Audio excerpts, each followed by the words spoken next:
Yes, sir. So you speak of the provocateur there as somebody who is beneficial to the political class and keeping them accountable, motivated, and moving forward towards the goal. But you also speak of people taking your tweets and things you've spoken online out of context and not with the full scope of what you meant. I myself have been blocked by you on Twitter for almost 2 years. What'd you say to me that was mean that made me want to do this? I asked you for clarification. I don't block many people. You have to be really mean for me to say, no, you can't come here anymore. What'd you say to me? I invited you on my podcast, and we had agreed. We talked via email. And What's then, your name? My name is Justin O'Donnell. Is what? Justin O'Donnell. Why did I block you? What happened? You blocked me because, I don't know. I asked you a question on a public thread to clarify a point you had made about why you wanted troops sent back to Afghanistan. Because you had just posted a very broad scope tweet that said, pulling out of Afghanistan is a disgrace and a mistake.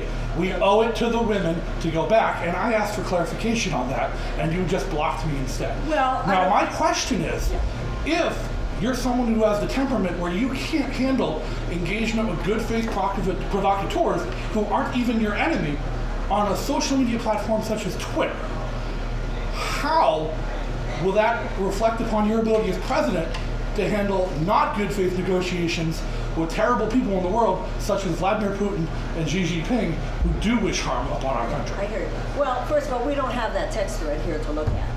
So it's a little bit of your work. I mean, I hope that it wasn't just, if I just made an impulsive blocking of anyone who disagreed with me on Twitter, then I would have no Twitter followers. So I assure you that.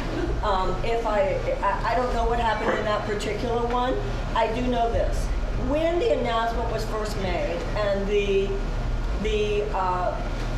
was first announced how they were going to do it, I did have a strong reaction about the way they were not prioritizing women. I also was in touch at that time with women from Women International, etc., and I knew what was going on and the panic that was going on with women. And I think I did overreact a little bit, like, just take some troops there to protect the women.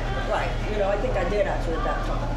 But when I got some really mean response, and like what you just said was a good faith question. If it was a good faith question, I like to think, I mean, I get good faith questions a lot. I respond. I like to think that I would not be responding, you know, blocking you if it was. So if I misunderstood, then I am sorry. Emotions certainly were high at that time. And I did feel that there was this kind of lefty disregard for what was going on with the women there.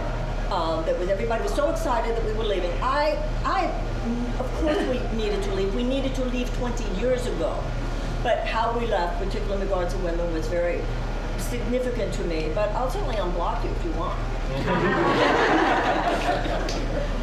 I mean, your point is legitimate enough. If you're too thin-skinned to handle me on Twitter, how would you handle, you know? There were people, I mean, the question is not unreasonable, but I would like to suggest that I don't think it's quite the equivalence, you know, based on that one tweet exchange. But you're right, I couldn't block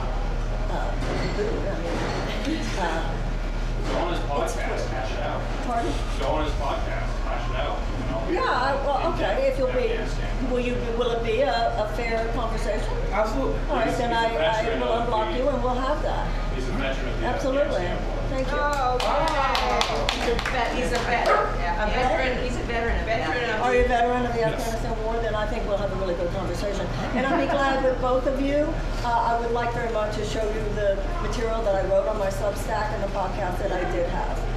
And hopefully we will get past Twitter exchanges and be real. Thank you.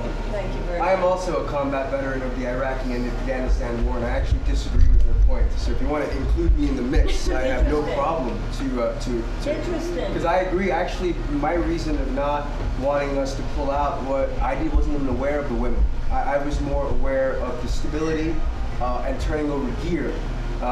It's funny when we have to get rid of our gear and we're taking our rifles and we're smashing in the front of buttons and radios inside of these Humvees, inside of these APCs, inside of this equipment, and that's what we consider destruction of GOTS, government off-the-shelf gear, and then we're handing all of that stuff over to the enemy, who we just spent the last 20 years fighting, who essentially made my 4 tours irrelevant.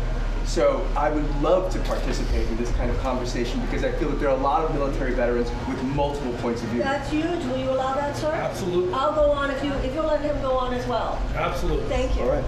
Not opposed.